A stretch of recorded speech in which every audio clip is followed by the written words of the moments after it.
tayo magtanong sa judges, gusto ko muna malaman, kamusta na si Afam? Okay lang. Okay lang si Afam? Friends mo pa rin siya? Yes. Okay, meron ka bang latest? Ito na, netizens. Nung birthday ni Mama, naiyak ako. Buti na lang, binuhat ako ni Regine Velasquez. Yung bang chismax mo? Kasi ang daming chicheria sa ilalim. Sa ilalim! Dito! Alam mo, gusto mo bang makita kung meron pang chicheria sa ilalim? May kinain si Regine. Ano no? May kinain si Regine. Ay! May kinain si Regine. Close sila. Si Regine.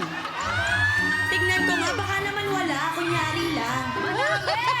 Madami yan. Tignan mo nga. Malit-seka lang, itago mo, itago mo. Ang chicheria. Gusto mo ba yung popcorn? No, ito. Sige. Ano ka na? Gusto mo lahat? Dali mo, dali. O, alika na. Ay, natuwa sila. Gusto mo bang yakapin si Regine? You're so good. You did so well. Congratulations. O, halika na, Mari. O, sige ngayon, thank you sa chismis mong dala, ha. Tingnan naman natin kung ano ang chismis ng ating judges. Ako may latest ako. Naku, lagot. Alam mo na ba?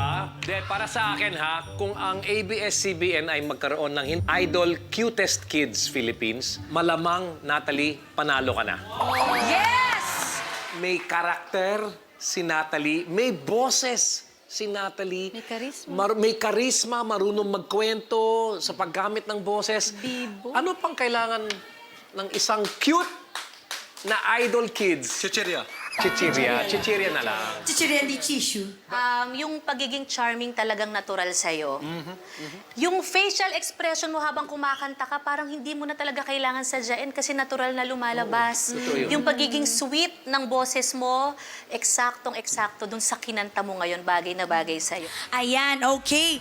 Thank you sa ating judges, Natalie. At ngayon, aalamin naman natin kung ano kaya ang score ng ating fifth judge. At yun ay kayo, studio audience. Kaya, go! Lock in nyo na yung scores now!